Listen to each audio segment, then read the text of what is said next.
بسم اللہ الرحمن الرحیم۔ آج کے پاک اسٹڈی کے لیکچر کا ٹاپک ہے مسئلہ کشمیر کی ابتدا اور ارتقاء، جو کہ چیپٹر نمبر 2 سے لیا گیا ہے۔ مسئلہ کشمیر سے سب لوگ واقف ہیں۔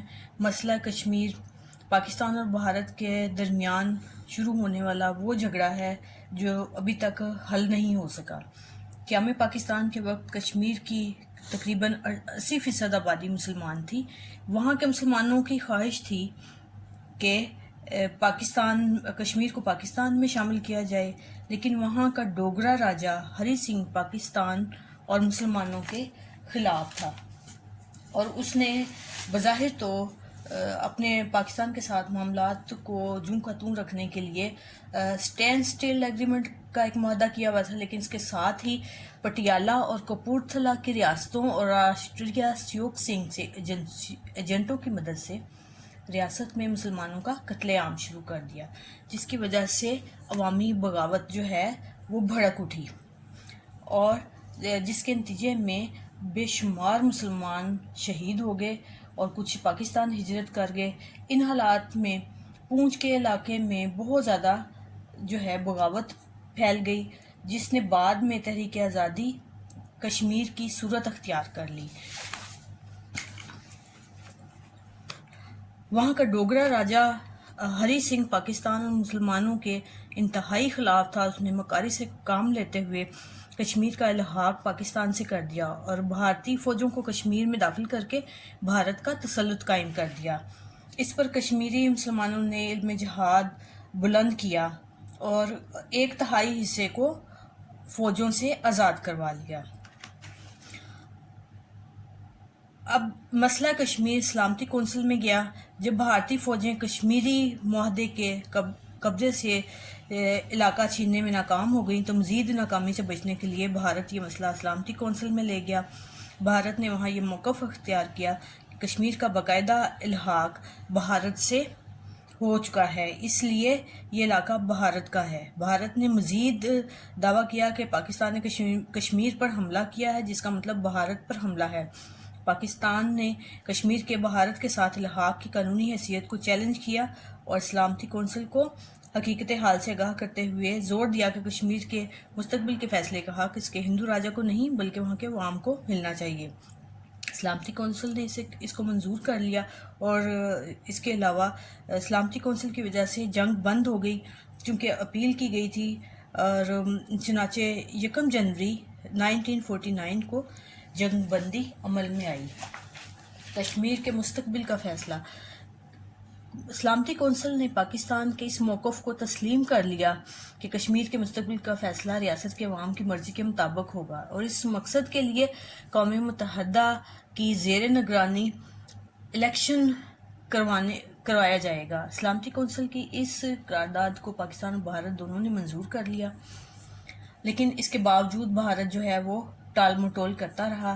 جنگ بندی کی خلاف ورزیوں کو روکنے کے لیے اقوام متحدہ نے جنگ بندی لائن کی نگرانی کے لیے اپنے مبصر جو ہے وہ مقرر کیے، لیکن بھارت ابھی تک الیکشن کروانے کے حق میں نہیں ہے، اور بہت دفعہ یہ مسئلہ اس سٹیج پر پہنچ چکا ہے کہ دونوں طرف سے بات چیت مذاکرات کے ذریعے یہ مسئلہ حل ہو جائے، لیکن بھارت کی ٹال مٹول مسلسل جاری ہے۔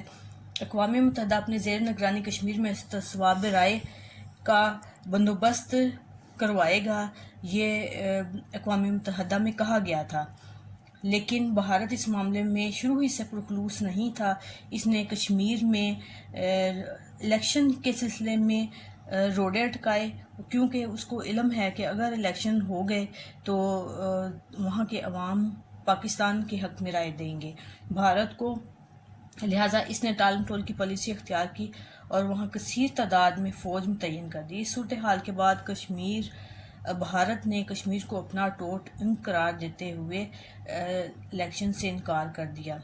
اس طرح مسئلہ کشمیر اب تک جو ہے وہ حل طلب ہے، اور اس کے درمیان مسئلہ کشمیر 14 اگست 1947 سے لے کر اب تک جو واقعات پیش آئے، جو پیش رفت ہوئی مسئلہ کشمیر کے سلسلے میں، وہ مندرجہ ذیل ہے۔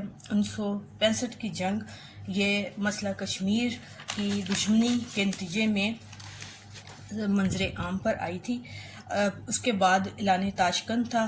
روس کی وساطت سے 10 جنوری 1966 کو تاشکند کے مقام پر پاکستان اور ہندوستان کے درمیان ایک معاہدہ ہوا، جس کی روح سے دونوں ملکوں کی فوجیں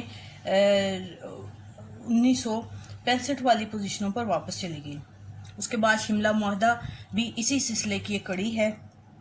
1971 کی جنگ کے بعد شملہ معاہدہ عمل میں آیا، جس کے تحت جموں کشمیر میں کنٹرول لائن قائم کی گئی۔ شملہ معاہدہ میں واضح طور پر اس امر پر اتفاق کیا گیا تھا کہ ریاست کشمیر کی متنازع حیثیت کو قبول کیا گیا۔ کارگل کی جھڑپ یہ بھی اسی سلسلے کی ایک کڑی ہے۔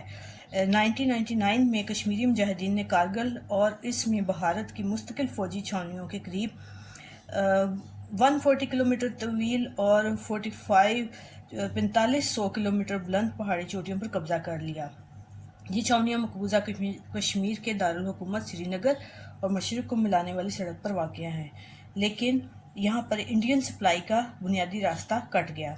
1999 میں بھارت نے ان مجاہدین کو ہٹانے کے لیے فضائی کارروائی کی اور اس طرح سے بین الاقوامی برادری کے دباؤ پر پاکستان کی کوششوں سے آگے چل کر کشمیری مجاہدین نے یہ علاقہ خالی کر دیا۔ اب موجودہ صورتحال یہ ہے کہ وہاں پر حالات انتہائی خراب ترین ہو چکے ہیں۔ گوریلا جنگ وہاں پر شروع کی گئی۔ ہندوستان نے اپنی بہت سارے فوجیں کشمیر میں داخل کی اور ان پر غاصبانہ قبضہ کر لیا، اور وہاں کے عوام پر بے انتہا ظلم و ستم اب تک جاری ہے۔ ہزاروں بے گناہ لوگوں کو مار ڈالا، مکانوں کو نذر آتش کر دیا اور عورتوں اور بچوں پر انتہائی ظلم و ستم ڈھائے، اور لیکن یہ طوفان ابھی تک رک نہ سکا، دنیا کے ضمیر کو جگا نہ سکا اور نہ ہی کشمیریوں کے جذبہ حریت کو سرد کر سکا۔ کشمیر کی جنت نظیر وادی آج بھی لہو کی آگ میں جل رہی ہے۔ کشمیر کے مسئلہ پر بھارت نے تمام اخلاقی اور بین الاقوامی اصولوں کو بالائے طاق رکھ دیا اور وہ حل کرنے کے حق میں نہیں ہے۔ شکریہ۔